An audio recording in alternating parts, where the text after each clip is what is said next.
If you've ever sat down to build a fantasy army and was immediately stopped in your tracks by the complexity of the task, don't worry, you're not alone.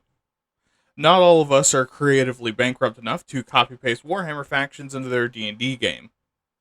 Wanting to make something cool, interesting, that feels unique and lived in makes sense. But there's too many choices and options.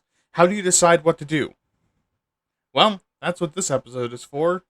To be a walkthrough of one of the many ways that you can build the fantasy army of your dreams.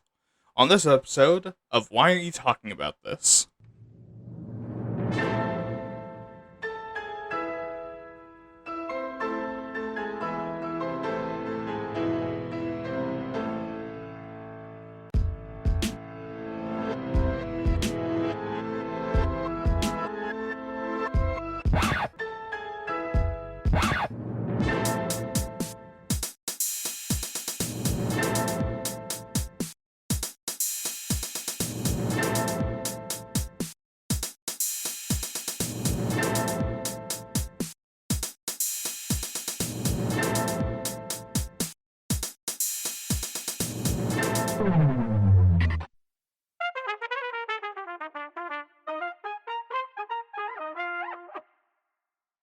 Hello everyone, and welcome back to another episode of Waytat. Our little update corner is starting to get kind of crowded, huh? Probably going to need an update soon, but until then, this space will have to do. Also, don't mind the poster on the wall. It is AI generated. That is why I put it up without crediting the artist, because there is no artist. I don't really have a lot to update with this time. Just wanted to say that, hey, it's pretty awesome that you guys are listening to my show. Even if it's just because Spotify ran out of content for you to burn through. And if you're listening on my podcast feed, make sure to also check out my show on YouTube, where I'm doing video versions of all my episodes and where the show will primarily be living. Don't worry, I'm still posting on podcast feeds for audio version episodes, but YouTube is where a lot of my work is going to go now. Anyways, make sure to keep checking out Mystic Luna on their online shop or at the Silverton Crafters Market every weekend. And check out Winkashika on Twitch for some cool gaming streams, and maybe some new stuff coming up very soon. And of course, like, comment, and subscribe for more, and share with your friends to help the show grow. Let's get into it. Alright, for this episode, we're going to be doing a little world-building experiment. Now, this can be for wargaming, or role-playing games, or a book, or whatever else. But we're going to be walking through, step-by-step, building two vastly different fantasy militaries that share the same world, but are entirely different areas. So, just to show you one way that you can go through the process of making these militaries. Now, what is this methodology that I'm talking about? Well, I found, a while ago, an article on Mythic Scribes by Tony Susenjar. So, what we're doing is we're basically using that guide to help us through making a fantasy military. But we're not going to read through each section and take everything as gospel. More just a general formatting and some of the data and taking some of their points and explaining them a bit more. Why? Well, because as I read through the article, I found some of the stuff that was hyper-focused on to be a bit unhelpful. Like how the section on the carrying capacity for pack animals has almost a whole page, while the effects of terrain, tactics, and army size have brief snippets or one or two paragraphs of info that we can actually use. Now, not to disparage them, they just clearly have a different nerdiness than I do, although maybe a little bit of disparagement considering the whole tribal societies don't fight for glory thing, so we'll use their format but not their data. Sound good? Good. So we got to start with the terrain, beginning with mountains and other rough and rocky terrain. See, this kind of terrain, regardless of how much you try shouting at it or punching it, won't get out of your way. And it's a pain in the ass to cross. Even if it passes, it's not easy terrain in any sense of the imagination. So, any society forming in mountains or in mountainous or cliffy terrain is going to be pretty politically fragmented and have some good barriers to communication. Meaning that the military will probably also be a lot more fragmented and individualized. But on a lot more tactical level, mountains would also encourage heavy use of infantry, since, a creature that walks on its fingies and sheer cliffs don't really mix. Like the same species and their natural enemy, bombs. And since mountains don't generally offer much in the way of arable land without some kind of engineering, you're not going to get a force with a lot of cavalry. Hills, meanwhile, favor cavalry of the light variety, since even though cavalry is restricted in top speed and uneven and broken ground and can struggle with the maneuverability, they're still a lot faster than infantry. Meaning hilly terrain will favor light cavalry since they're able to move faster than infantry, and heavy cavalry across broken terrain can use the hills for cover. If they have no other choice, could use the downhill momentum for a stronger charge. So the cultures that would do best in battle in hilly areas are the ones that have the best light cavalry. Probably. Look, battle is kind of an any given Sunday kind of situation. Flat terrain, while you'd expect it to be best for infantry, doesn't actually favor them. See, if it's flat and arable land, that means you're getting a good amount of food, which does the opposite of mountains. And also, since horses like flat grass more than rocky cliffs, cavalry is again a pretty easy choice in flat areas. Of course, there's also the tactical aspect. Sure, flat terrain is easy to fight in for infantry formations, and that's certainly an option. You know what else is favored? Cavalry, of the heavy variety. Because suddenly, you don't have to worry about your horse rolling their cankle and yeeting you both off a cliff. And because there's not really anything actually stopping you from outmaneuvering the infantry and hitting them in the rear or flanks, that's probably the best tactic that you have available. And because you're well armored as heavy cavalry and have a lot of force behind you, the threat of other cavalry and archers is lessened on flat terrain compared to that of light cavalry. Areas with a lot of rivers, meanwhile, give you the benefit of having easily accessible routes of travel, trade, and communication. And if the land is available, also gives you good places to farm, especially on flat or hilly terrain. And this encourages large communities over a wide area and larger political bodies falling under the same culture, which is very important for the kind of government they'll be controlling your military. But this also means with a larger political grouping, with a larger population, this is excellent for recruiting large amounts of infantry. And while rivers aren't known for the best place to fight, and not very easy to just walk through, unless you're a certain religious figure, it certainly favors infantry using the river to reinforce the rear or flanks. Forests, however, are dangerous.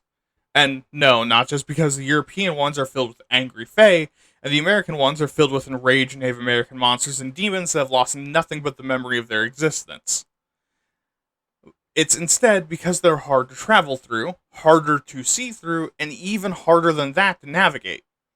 It's a series of vaguely similar objects close together with no real good view of the sky or any distant landmarks. Forests are similar to mountains in that way and prevent you from moving quickly, but they also prevent you from communicating long distances through visuals. Meaning, like mountains, the groupings will be small. And like mountains, infantry will be heavily favored since it's easier to walk your own self through a tree line than a massive animal and yourself. But not closed ranks and heavy armor. No, the infantry favored are light, small groups of independent infantry. People who can make the most of the hard terrain and cover. Of course, terrain isn't the only thing that will affect your military. So will the climate. Climate massively affects the kind of armor and techniques for making armor you'll use, and thus also the weapons that you'll be using. Like, for example, a hot and humid climate will lean less and less armor and being centralized around vital areas, like the armor of the Aztecs, Greeks, and Khmer.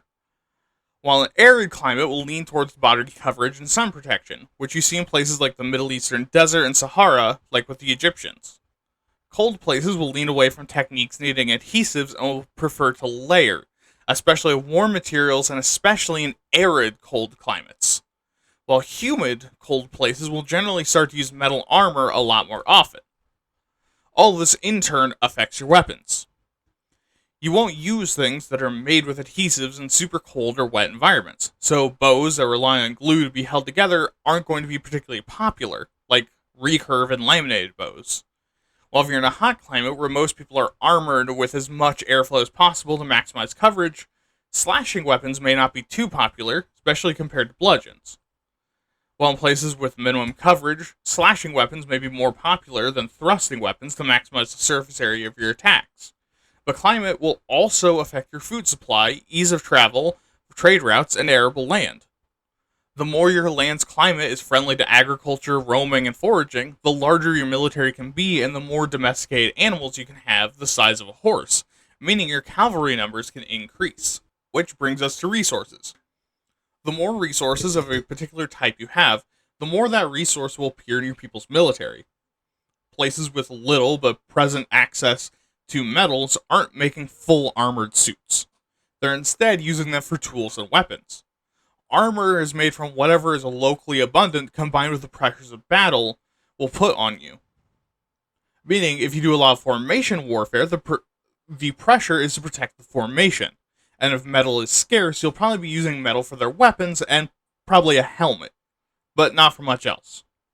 While if you have essentially no wood or forest nearby and you want to use shields, they'll probably be made of hides or maybe even thin metal or some other material.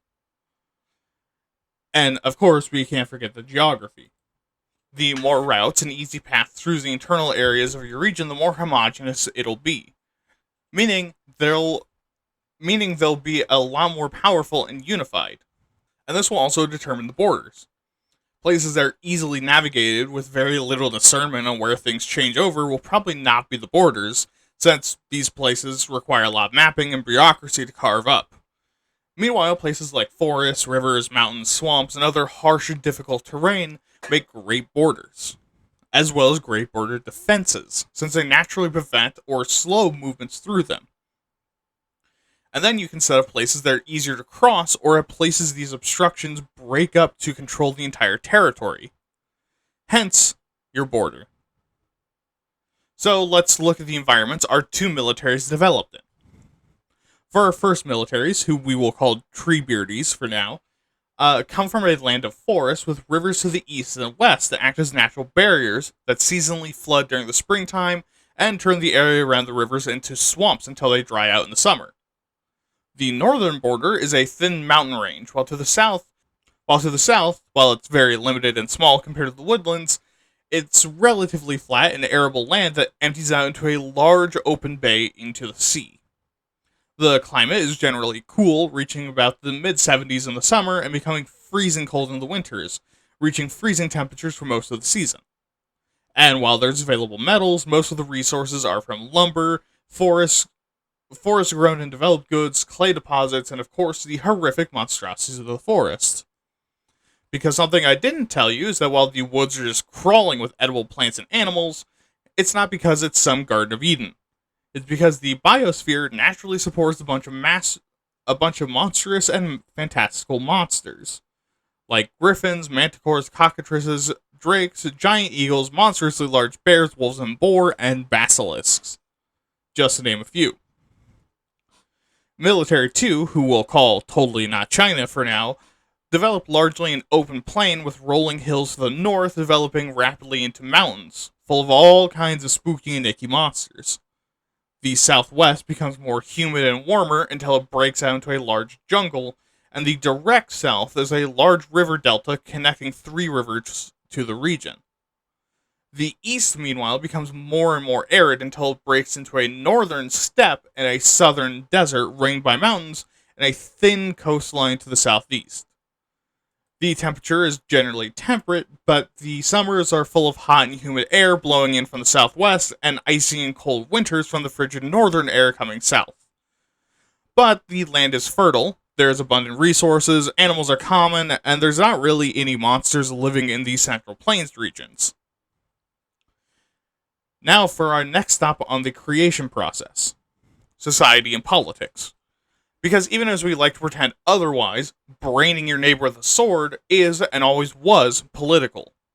You can't blame the kids these days for politicizing your favorite pastime like we did for throwing rocks at gay people. Now, there's 3 kinds of governments we're going to talk about here. Those being tribal, feudal, and imperial. Yes, they're intentionally vague and broad, and this is one of the big places where I massively disagreed with the articles. Tribal politics, if I just went by the article, creates disorganized and incohesive infantry and glory-hungry cavalry. But, this feels a little sus. But, based on how people actually work, tribal politics are based on interpersonal connections with others, and reaching higher ranks is a combination of trust and glory. And in tribal cultures, we see this over and over, that soldiers are volunteers and operate with very little administrative structure, either being fully independent or under a single leader without much in the way of top-down strategic or tactical units. And their leaders are usually marked out and distinctive, being on chariots, on animals, having headdresses, which is why you should not put on which is why you shouldn't wear a Native American feather headdress, you asshole, or wearing a banner. Which means you're going to need the world build having either small armies or armies built from massive webs of alliances. And while they might not act in formations, the group is in agreement about going to war and trust each other, meaning that they will in fact be cohesive, unlike what that article says. Now, feudal societies are built around the contributions of families or servants to a higher power, which then serves someone above them that in return gives them legitimacy. But for your military, the kinds of units you'll see depend on where the majority of your troops are coming from. If they're mostly coming from urban areas, they'll probably be in a large, organized, and well-equipped group, while in rural areas, you'll see smaller groups that are lightly equipped, both of which give a lot of infantry, if it's uncommon for the common person to own a horse, and cavalry if you're dealing with a society with a lot of horses. And at the head of these armies and forming the elites will be the societal elites that have earned their keep by protecting the people below them, like European knights or Japanese samurai, and yes, protection is vague. But regardless, the exact numbers and organization will be rough around the edges, because the numbers depend on the political pull of each leader, the size of their estate, and their personal charisma. Additionally, if they're pulling levies, they'll want to keep the war short since those schmucks are needed to do stuff like farm and make shit. They'll also not just throw their lives away because that feels morally icky and is also not economically viable. And finally, with a federal or imperial state, you'll see a very well-organized and uniform recruitment process. However, while the recruitment process will be uniform, the troops won't be, since under federal imperial policies, the cultures and regions conquered or added in won't be homogenous places. Instead, each state provides unique troops and units. But the influx will be constant, both from need and also because the uniform recruitment process means that there is a consistent number of troops provided at consistent times. But beyond that, we also have the questions of centralization and authoritarianism. The more centralized a government is, the more professional the military will be, and the more likely they are to be used to keep the peace between the regions they control.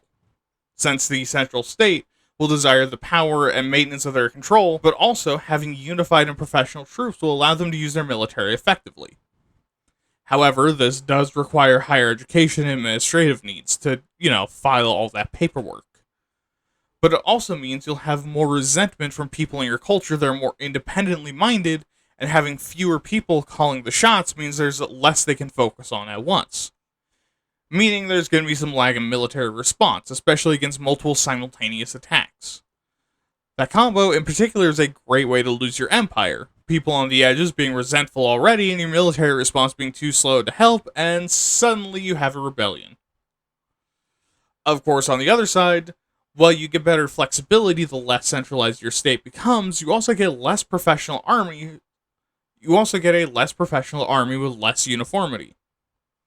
On the same note is authoritarianism. The more authoritarian a government is, the more it relies on its soldiers to keep order, and the more the soldiers will be bastards that care about money, power, or violence, with very little love for the state itself. And if the commanders are in charge of paying their soldiers, then they're the ones that have their soldiers' loyalty. And all of that increases corruption. And no, this is not directly about any modern political group, and if you think it is, I think that says more about your own fears than me influencing you. And it definitely doesn't remind me of anything. Now, the final part is culture. And we're not going to do a breakdown of every aspect of culture, and instead just tell you that a place's culture will massively reflect on their military activities. So I'll just be answering a few questions for ours. Why, how, and who they fight, how units are organized, key strategies and military traditions. So let's get into it. Beginning with the Treebeardies. So what kind of society do they have? Well, it's going to be somewhere between a tribal and feudal system using the clan system. See, in their societal development, their initial tribes began organizing into larger and larger groups for their mutual protection. And these groups intermarried and formed alliances, turning into large, interconnected, semi-familial groups we call clans. I know, very unique. But while the northern regions developed like this, the southern regions developed more in a standard medieval feudal style, largely for the same reasons, but with less danger and a higher population, which makes the clans highly independent groups of somewhat independent soldiers bound together through their clan allegiances. And the government is massively decentralized, as you might imagine, since the clans own their own land and really only owe allegiances to each other based on their social and political connections to other clans. Which means that while, sure, they're less disciplined and uniform on the whole, they're a lot more flexible during both peace and war. And as you might imagine, the government doesn't really get to be authoritarian, because all of the clan soldiers are their neighbors and friends. Which means they're there instead to defend against monsters and external enemies. Now for the culture as it's related to the military. The culture of the Treebeardies is largely built on the back of fighting off the monsters of the forest and being the whole shield against the darkness trope. They use the natural abilities of humanity to fight back monsters and clear space for themselves, as humans are wont to do. They see themselves as deeply connected to the land and see the forest as both a predator and protector, and have both respect and fear for the forest in equal measure.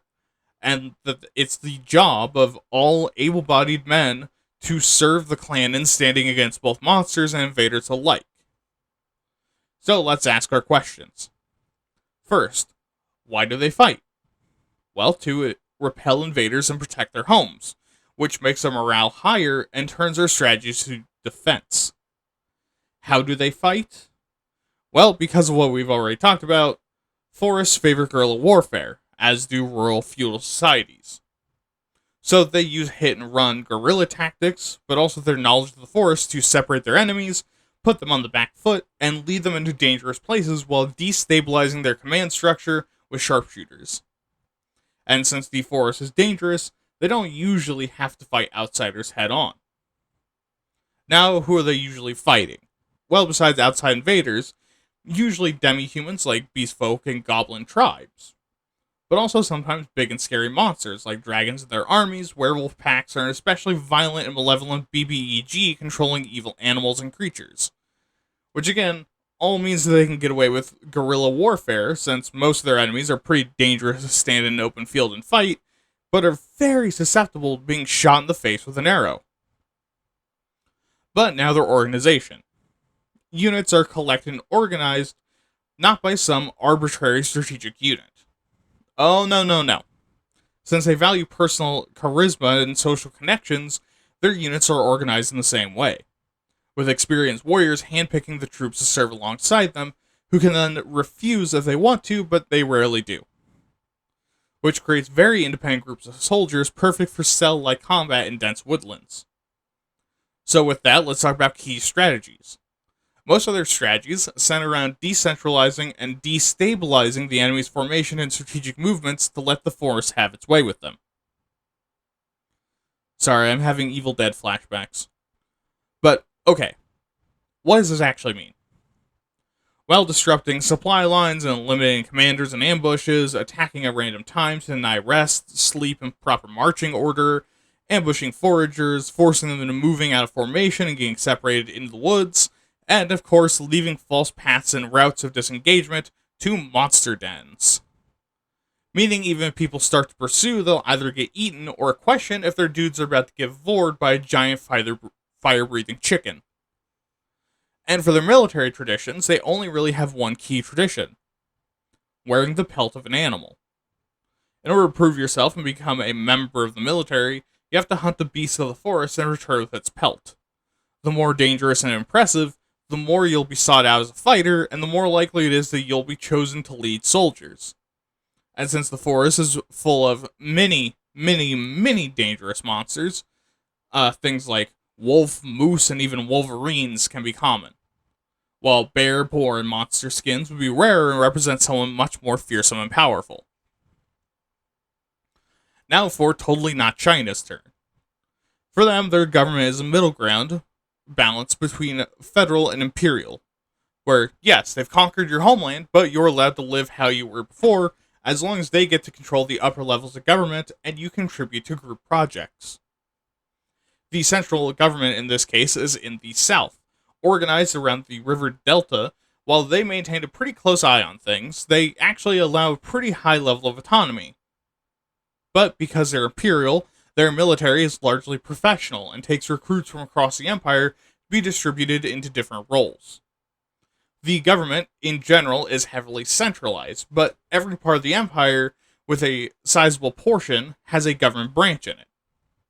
But the general day-to-day rulings is done however it was done previously, with decentralized branch there to report anything notable to their larger branch that will then send it up the chain to someone important enough to handle the emergency or large-scale need. In order to maintain a tighter grip, they actually use their military recruitment, taking on rowdy and otherwise justifiable casualties-aged young men into their military to be trained and serve the Empire. This not only removes the best rebel candidates from their local area, but also makes the locals less likely to openly rebel, since they don't want to kill their own neighbors. And this professional process creates a more disciplined and loyal soldier, especially the whole taking on impressionable youths and giving them purpose thing. Now what about their authoritarianism? Well, that's kind of part of the genius of their plan as well. Because they really put the fucking meaty man mittens into the local government, but not on the general citizens. By having a policy of, I don't give a fuck about local politics, traditions, and life, they keep the citizens loyal while taking away all of the actual power of local governments to give to imperial agents, and then using them as a figurehead to legitimize their rule. They prevent the members safe from entering open peasant rebellion by keeping them happy, and open noble rebellion by reminding them that the peasants like the empire, and that they're fucking useless. Which, as you might imagine, causes a lot of resentment in the government, but the citizens usually don't give a single shit, and there's also a good chance that in some regions they don't even know that there's a central authority, which creates a kind of strange tension in most places they occupy, and means that imperial agents are fairly susceptible to corruption and getting a bit too cozy with the nobles, since that's their only real route to power. Now, for the culture. See, the culture of this empire that totally isn't China is seated very heavily in philosophy, bureaucracy, and carefully organized industry. Definitely not China. Their spiritual philosophy informs essentially everything about their government and how it's run, not to mention the way people deal with each other interpersonally and interact with the world. This philosophy is built on the 5 moods, or 5 sensations in some places. Progression, focus on advancement, furthering oneself in building. Hot, focus on action, strong emotion, passion, and aggression. Cold, focus on inaction, calmness, and stillness, logic, and protecting yourself. Structure, focus on remaining, weathering hard times and storms, and resilience. And recession, focus on loss, retreat, and decay. And most of their military strategies and government choices are in conjunction with these moods. So let's answer our questions.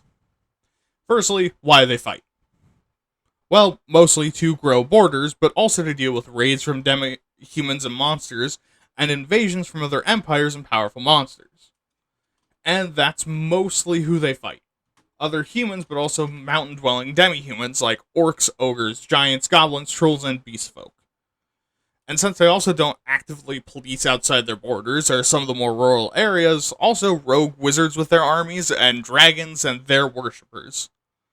Which means they'll have a pretty wide which means they'll have a pretty wide range of strategies, but also means they lose out on the desperation and loyalty that defenders and more justifiable wars would give them in most cases. And they generally fight using what I'm calling a ball and socket system, where their core soldiers, the Jande, more on them later, serve as the center of their armies as a solid structure core, with soldiers and other formations representing the other four moods being socketed in. Almost all strategies use the Jande as the solid foundation for specialists to lean on to maintain the field while they perform their missions. While specialist units are rarely organized, them and Jande aren't their only troops. They also have their conscript companies that are outfitted and sorted based on their moods. A structure company will have spears and shields, a cold company will have bows, axes and shields for progression, javelins and maces for hot, and slings and spears for recession. And these same can be said for their cavalry, with structure cavalry outfitted to best protect flanks, cold or horse archers, progression being fast and light scouts, hopping shock cavalry, and regression being speedy hit and run skirmishers. Jande, meanwhile, are organized into blocks of soldiers, where about 80% of their number have standard gear, and 20% have some kind of exotic mood-based weapon. And the specialist units are then attached to these units of conscripts or Jande to complement their role on the battlefield.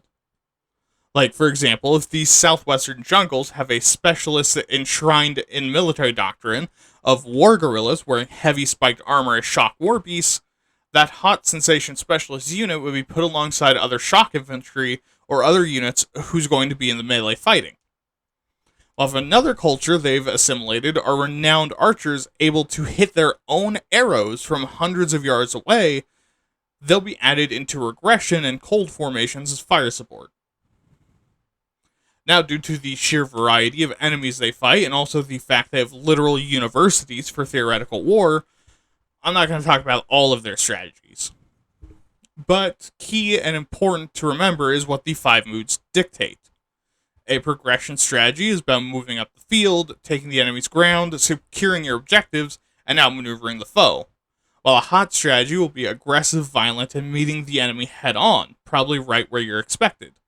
Cold strategy is about staying reserved and letting the enemy come to you and hopefully killing them before they get too close.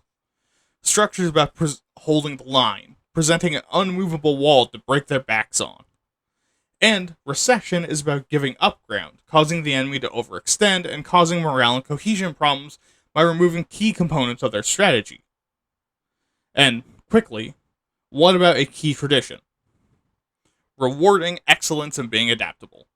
The entire military is heavily structured, with every soldier having ranks and sub-ranks and specializations that are rewards for excelling in battle and the military's political structure. The auxiliaries and attached forces are enshrined as being part of the structure by providing their usefulness in one of the 5 moods. Alright, on to the recruitment process. And for this, we need to discuss the 4 broad kinds of soldiers that you can recruit. First are militia, who are soldiers raised from an able-bodied population of the genders that normally do the fighting and killing. In the case of both our armies, men. Militias are not generally well trained, but are very, very motivated, either because they don't know what they're getting into, or they don't have a choice. Either way, they're willing and able to fight, and since they're fast and cheap to recruit, there's gotta be a downside. That being that, 1, they're not particularly good in a fight, and 2, they're your citizens, meaning, even in the most sadistic capitalist sense, they're paying taxes. You'd rather not kill them so they can keep paying taxes and do work on your farms. The second kind are part-time professionals. These soldiers serve the military for some time, having a lot more training than militias and greater unit cohesion. However, they're only fighting and available when it's wartime.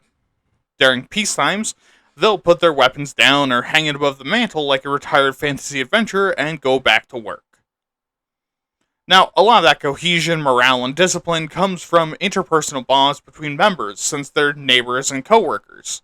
They work together during both peace and war.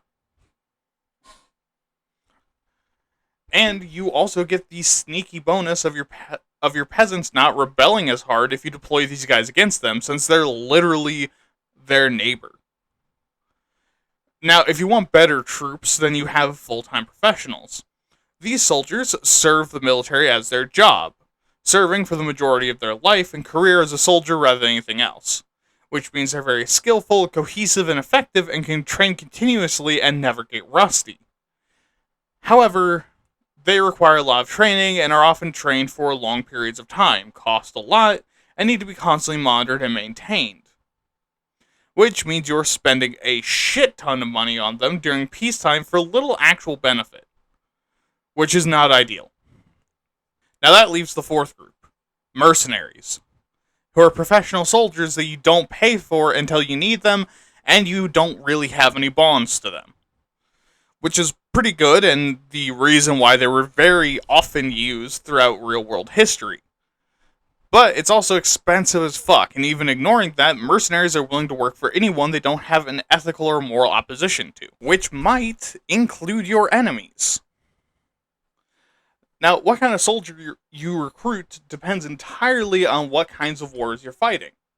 If it's the rare border skirmishes with neighboring countries, probably not going to need a standing army, and so militias and semi-professionals are likely to be your warriors, especially if armor and weapons are relatively light and simple to use. But in places that can support a war industry, heavy martial arts, complex weapons and armor, and fight a lot, a professional fighting force will be preferred. Now, as far as recruiting leaders go, that's mostly dependent on social structure. In a tribal or feudal system, either your peacetime leaders become your generals and war leaders, or they select champions to do the leading for them. Although with that one, they'll still usually at the very least be nominally in charge, meaning for most professional forces, imperial governments, and mercenaries, there's separation between peacetime and wartime leaders. And these wartime leaders are usually commissioned leadership chosen by civil authorities for one reason or another. So, now then for our dudes. The Treebeard's main army is going to be made up of almost entirely semi-professionals. They're expected to maintain their skills, but not actively be at war until called, which is a lot easier considering the fact that they have to, survive in one of the most dangerous forests in the world. But in order to continue their service, they have to prove their skills, particularly speed, accuracy, and stealthiness. If you're not useful on the battlefield anymore, you're relegated to training the newbies and showing them how to fight. Beyond that, you just keep doing your normal day-to-day jobs until you're needed and a call goes out amongst the clans to prepare for war. Which, speaking of which, when the clans are called to war, the leaders of the clan act as the overall strategic leadership, but they'll assign leaders to particular calls to action. Like if a southern city is under siege and they ask for help from a northern clan, but there's also a call to defend their borders, they'll assign 2 leaders, one to each problem. Then, that person handpicks warriors to come with them, who then handpick their own warriors to help them, and so on until it's time to head out. Meanwhile, for our not at all China Empire, it's a bit more complicated, because they're a professional military corps with semi-professionals around them. But they don't really recruit militias. The Gendarmes are professionals that are chosen from noble houses, wealthy families, and the sons of the most noble, courageous, and loyal peasant families, and are trained for 5 years before they're ever allowed to see combat. Meaning, when they levy conscripts, they select any previous conscripts they can find, and then take both volunteers and search people out who have a will to fight and are talented in combat to become conscripts. These people, they train for about a year before deployment, meaning their auxiliaries are kind of just left to their own devices, and when they want more, they pass to the local government about it. This system means that they keep some number of the most powerful potential opposition in their armed forces, loyal to them and not their family, while also rewarding commoners. And this hardened nougat corps of professionals is then surrounded by the thick caramel and chocolate of semi-professional soldiers they don't have to pay for during peacetimes and can get rowdy, battle-hungry use out of anti-imperial teenager angst into what we in the biz call the for sure not right-wing pipeline for aspiring war criminals youth camp. Their leadership, meanwhile, are professional generals trained in Southern military academies, whose students are all John Day or Imperial officers. And once trained in the academy, they're sent out to serve as a general's retinue until a spot opens up or is created and their general is asked to promote a member of their staff, who then becomes a new general, which ensures experience, deferential treatment to the soldiers they actually care about, and loyalty to the Empire. Okay, time to talk about logistics. They are incredibly important to warfare, so much so that besides stroking off the Byzantines, this is the longest and most detailed section in the original article. We're probably not going to go that deep into it, though. Now, logistics are very important for any military in warfare, and there's two broad categories: outfitting your army and using your army. For outfitting, you first gotta ask yourself what your army's made of. If militias and semi-professionals, you can pretty reasonably ask them to outfit themselves. For militias, this will probably mean some refitted or repurposed tools, and for a semi-professional army, you can guarantee that your army will be using stuff they're familiar with. But professionals, given that it's their sole job to fight, you need to constantly maintain their supplies and armaments, since it's harder to say, just bring it from home, when you're recruiting them either from poor or young or both. Which means you need to plan on how to outfit them. And the same goes for if you outfit all of your troops. Do you provide them with weapons and armor, or do they need to find their own? Or do they come with their own weapons but you give them armor, or vice versa? Both have pros and cons. If they're responsible for their own weapons, then you're not paying for them and you know their weapons they're comfortable with. However, you also lose cohesion, quality control, and the trust that your units will perform as expected. Like, if you tell 10 dudes to bring their own weapon and 4 show up with a sword, 2 with axes, 1 with a bow, and the other 3 didn't read the instructions closely enough and have a handful of cooking knives, now you have a pretty useless group of chucklefucks. But if you provide them with weapons, then you know what they're using in battle, how you want them to use them, and the general quality of the weapons, but you're also footing the bill, and it'll take much longer to supply your own troops. On the armor side, you don't provide the armor. On the armor side, if you don't provide the armor, then you're really stretching the high and low ends of your statistics. Them having high quality armor goes up pretty sizably, but so does the odds of them having low quality or no armor. And again, wild variation. But if you provide it, then you again assure the quality. But then you need to find a way to have cheap, easily produced, effective armor. Which is solved in history with chain, laminar, lamellar, and scale armor. All of which have issues that you can check out last episode for. Now, as far as an army goes, you're going to run into a shitload of math. Now, in general, for each dedicated soldier, you'll need at least one camp follower to do things like cook, clean, carry shit, do general labor, etc.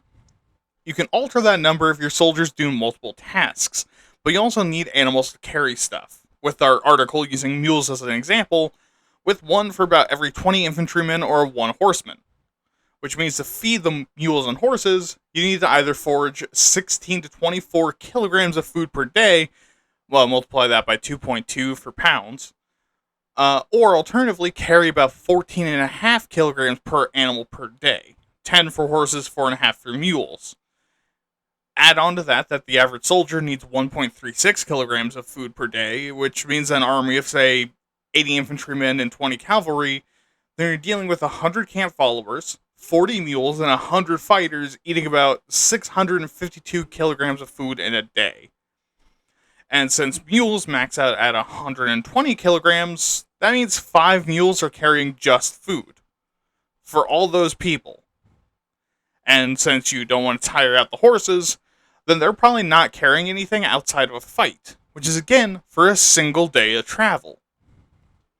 Now, in general, foraging stays local, but can at times, depending on the range of your cavalry and speed you're moving, could go up to 200 miles around the main army for foraging with 25 kilograms of food per soldier per day.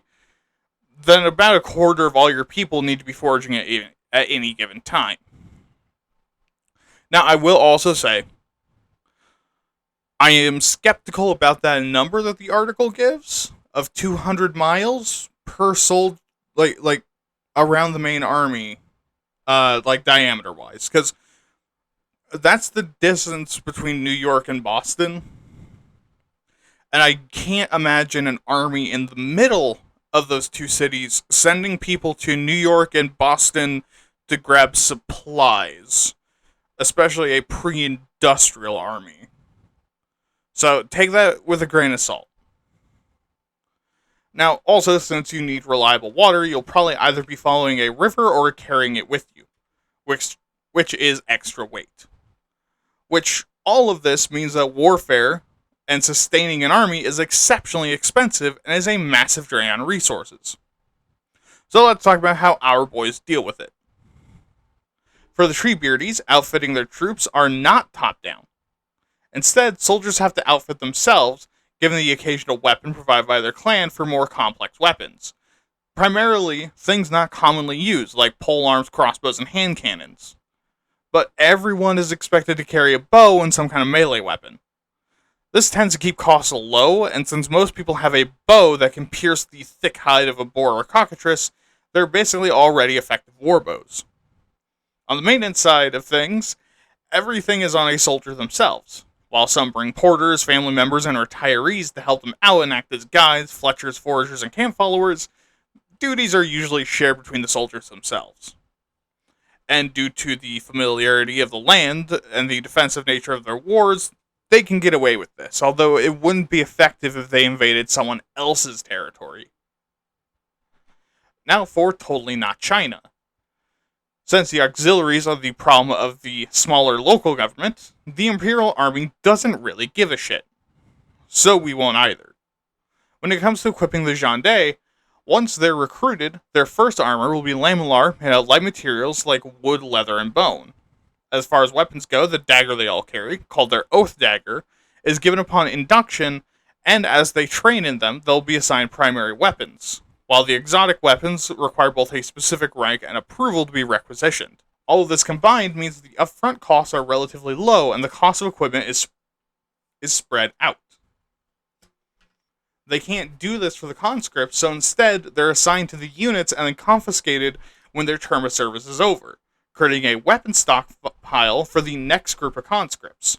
Now, since this nation is usually an invader and uses large professional armies, maintaining them in the field is quite the difficult task. And this leads to specialized semi-soldier roles, the Haizhou. These military personnel aren't technically soldiers and are recruited from conscripts that have either been deemed unfit for war or for conscripts wishing to extend their term of service. They're one part porter, one part construction crew, one part delivery driver, one part medic, and one part craftsman.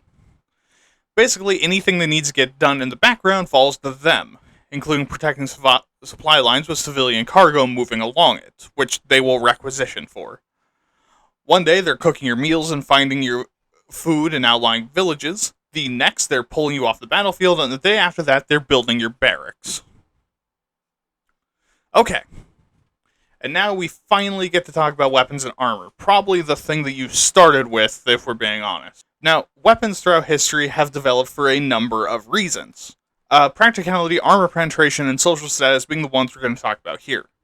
A practical weapon isn't just about being able to kill a motherfucker real good. Technically, a big fucking rock on a rope or a dropped tree is pretty good at killing. But the problem is that that's heavy as hell, not great for blocking, and not good against a resisting opponent, and a tree falling down can only really be used once, because you can't pick that back up and use it, and it's not like it's a weapon you can reload and fire again.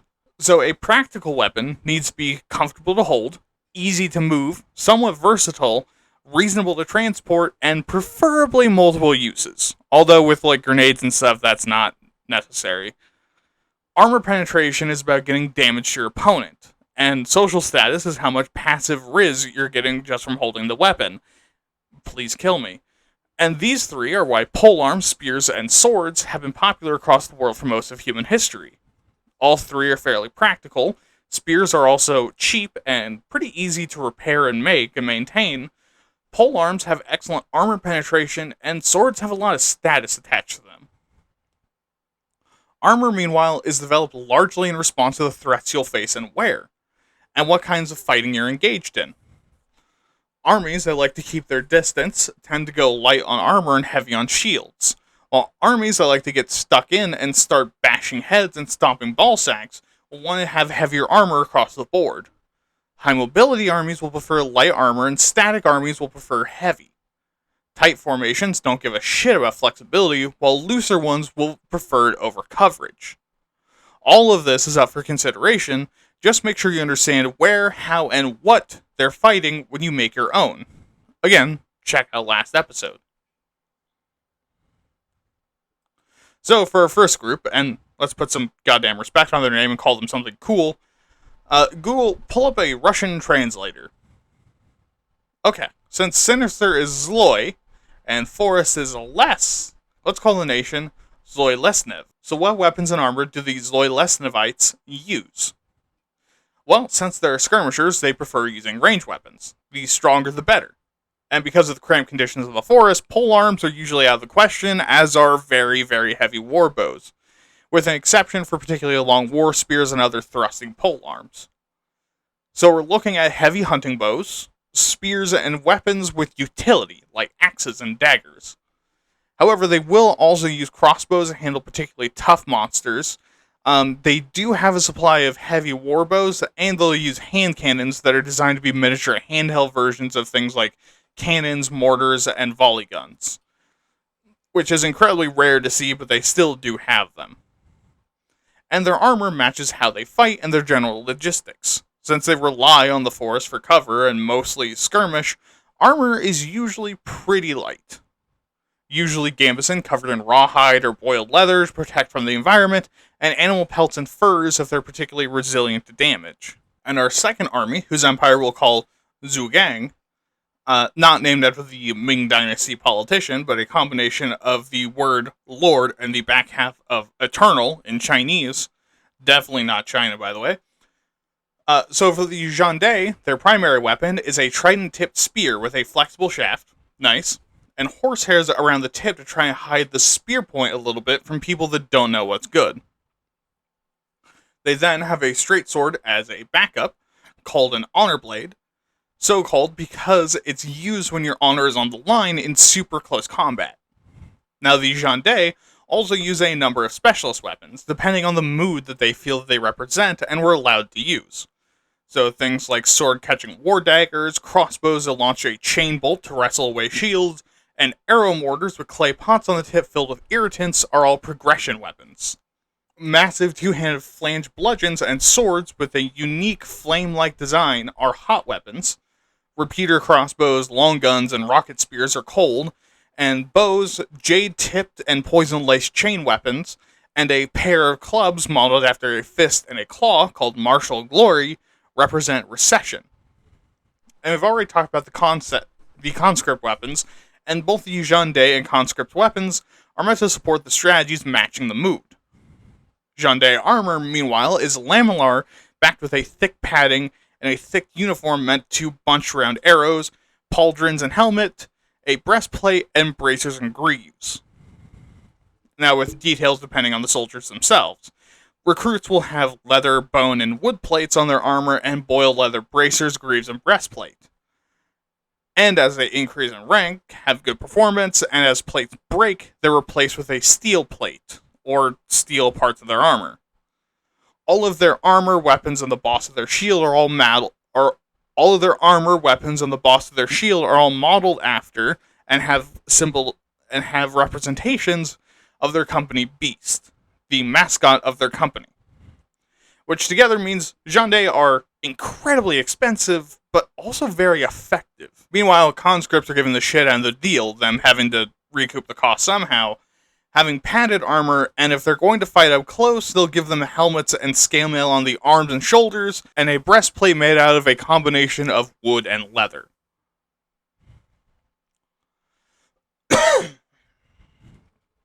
Now, we're moving on to the second to last section, tactics.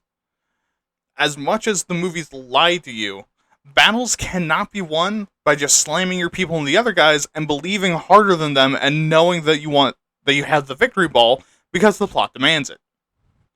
Battles aren't won like that. So you need tactics to win a fight, and because of that, most units have some kind of cohesive formation.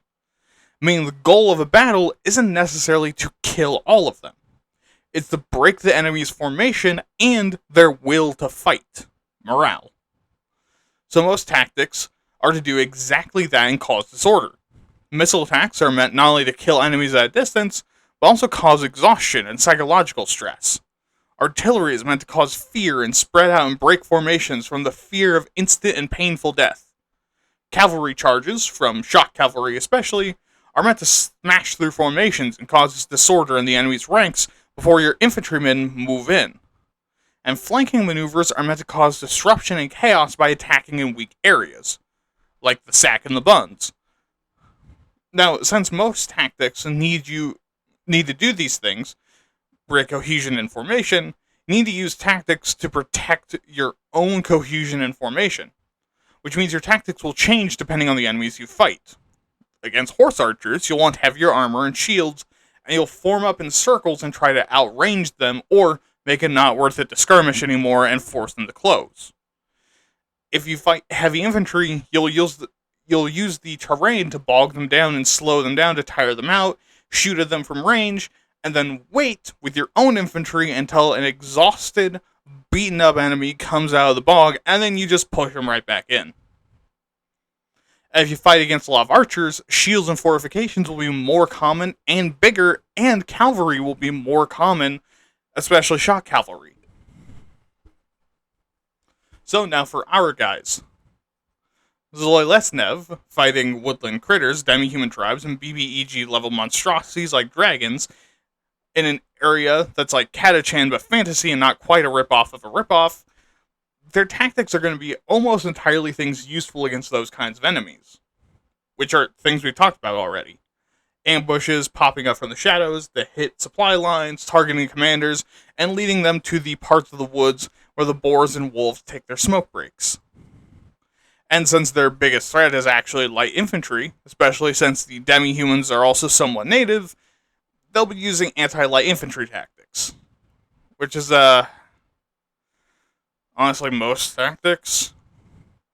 But also, since a lot of monster fighting is very similar to hunting, they'll also use a lot of hunting tactics. But at the end of the day, since the forest itself wants to eat you alive, the best tactic is to prevent people from stopping that from happening. That sounded less clunky in my head. What I mean is take away anything that lets them survive in the forest or stay organized long enough to fight things off. Pick people off, make them overextend, and then let the wolves show up and do the rest for you. And for Zhugang, since they fight a lot of demi-human armies, rogue wizards, other empires, and big bad monsters like dragons and floating eye monstrosities, they can't really use a one-size-fits-all tactic like Zloilesnev does. And since they fight in a wide variety of terrain, but mostly in open, flat areas, they can't use the same tactics for that reason either. So instead, they've written literally hundreds of books on military strategy, the moods, and philosophy to be used by their general based on their experience and how they feel or know would work best. But for a generic rundown, if they want to blitz the enemy or fighting a slow-moving army, they'll use progression tactics and strategies. When fighting a weaker enemy or an unaware enemy, they'll use hot strategies. When fighting an enemy that's dangerous, aggressive, or resilient against frontal attacks, they'll use ranged cold strategies. While when fighting an enemy that outnumbers them or they don't know much about them, they'll use structure strategies. And finally, when facing a superior enemy, they'll use regression strategies. And they'll switch them out using banner indicators for their units, giving them to tell their troops what formation to move into. Okay, and the final section. Army size. Now, unfortunately, the math for this section ain't mathin', so we can't really talk about the specifics for our empires, which sucks, but look, I really tried to understand what the fuck the article was talking about, but there's not very close specifics leading into extreme specifics, referencing things that were never talked about. It was like listening to my own show. When building your own fictional armies, you really should be thinking about how big it is and how it can be. And to help us out, we're going to split it into three things to discuss. Firstly is a military, which is the collective armed forces of your entire nation. Second, an army or ground forces is a large group of your military, but not the entire military, and what can be reasonably placed under command of a single person. And a field army is the maximum size of formation that can be deployed at once that maintains cohesion, coherency, and logistics. Now, why are we separating them out like this? Well, firstly, because the number of soldiers you have available will never be as many as you have written down, because people can be sick, on leave, on different missions, or otherwise unavailable. If you have a big bureaucratic system in place, even casualties can still be counted as active before being marked down as killed or injured. So your paper strength is always an exaggeration. As a good rule of thumb, your entire military might will only be about 80 to 90% of what's on paper, assuming a mid-sized, well-organized professional army. But it can fall to as low as 60% if your military is truly titanic or disorganized. Secondly, you always need contingent forces. Even if you could mobilize your entire military at once, you wouldn't want to. Because you need people at home to protect your territory, your backlines, deal with emergencies and surprise attacks, or hell, even pick up the mantle if the rest of your military is killed. And third, you can't logistically deploy an entire military. The cost would be insane, especially before the modern age. It's just not practical in any sense of the word.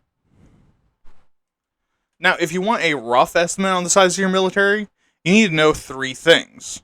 The total amount of available resources, proportion of those resources you can spare for a military, and the amount you need for each soldier. And this is when the article gets hard to use, because they use the Byzantine Empire and start talking about historical data and info, and then start to talk about urbanization rates, and I think available population percentages, and household size, and then they start talking about pounds of gold, and I have no idea, but I've tried with this. So, before we go, let's talk about another way to determine the size of your fantasy military. Watch this shit. Okay, so what you'll want to do is you'll open up Google. Go ahead, do that now. Open Google, brainstorm what your fantasy military's main inspiration is, and then look up size of X's military. And then use that vague number for full military size. Now, for actual field armies, it'll depend on the culture. For an imperial or federal state, it'll be a nice and easy number for math and for the bureaucrats to rule over. So something like 10,000 or 25,000. While larger groups are possible, historically these were pretty common group sizes. For feudal states, most historical documents place field armies at between 6 and 10,000 men, representing about 60% of all field armies. And tribal armies?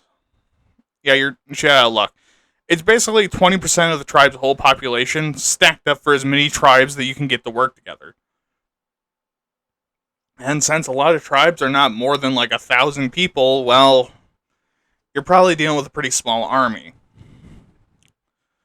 So for ours, the full military of Zloilesnev is around 80,000 men, assuming everyone available to fight was standing ready. While the military of Zhugang would number at 1 million at full numbers. Now, let's get their field armies figured out. So, Zloilesnev could reasonably recruit 3 to 13 full field armies depending on their need. So that would mean that if they recruited someone to lead, he'd select 2 of his friends to help him with that. And they would each pick 2 of their best warriors as bodyguards, who would then select 4 trusted men to lead large warbands in the stead of the person they're guarding, who would then select their 16 best warriors, who would then all select 25 dudes who want to shoot someone in the head, and there you go, field army with their entire organizational structure all mapped out. Rinse and repeat another 12 times, and the entire nation's military is mobilized, give or take a few hundred people. Zhugang, for being a professional army and also having an astronomically large number of soldiers, would do things very differently. See, because they're looking at 40 to 100 field armies, which means 40 to 100 generals actively serving at any time. Now, for each independent army, we're looking at very different numbers than Zloilesnev. With 25,000 men, an army needs to have dedicated officers and field commanders, probably based on something easy for the math. So let's say that they decide a field army is 10 companies, with a minimum size per company of 1,000 and up to 2,500, led by a captain.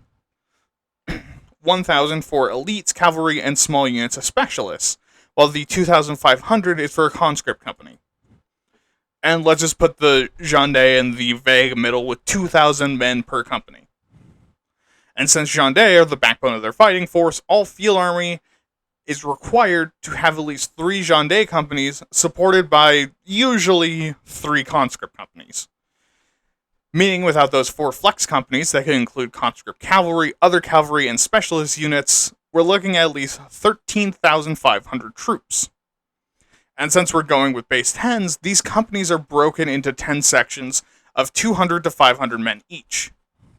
Of course, for both, these are all on paper. In practicality, their full militaries are smaller. In the case of Zloilesnev, they're probably only going to be able to reliably call up like 50,000 people, while Zhugang might have some lag and really only have about 800,000, with 200,000 somewhere in the Empire. Maybe dead, maybe alive, who knows? Alright, and there we have it. A little insight into a guide on how to make fantasy militaries with 2 very unmagical factions as examples. And once again, a sneaky little history lesson. Because hopefully this shows you how incredibly expensive, difficult, and draining war is, and can make your own settings and stories much better, grounded, and interesting. But anyways, thank you for watching and listening. If you have opinions, improvements, corrections, and anything else you want to talk about, comment below or email me at waytatpods@gmail.com. That is waytatpods@gmail.com. And remember to like, share, and subscribe for more. And follow my podcast feed for audio versions, and come back next time when I talk about pornography. There's no joke there, that's the joke. Have a good night, don't murder, have fun, and remember, and don't trust the trees that speak Sloveskianese. This has been Why Are You Talking About This, and I've been your host, William. Good night.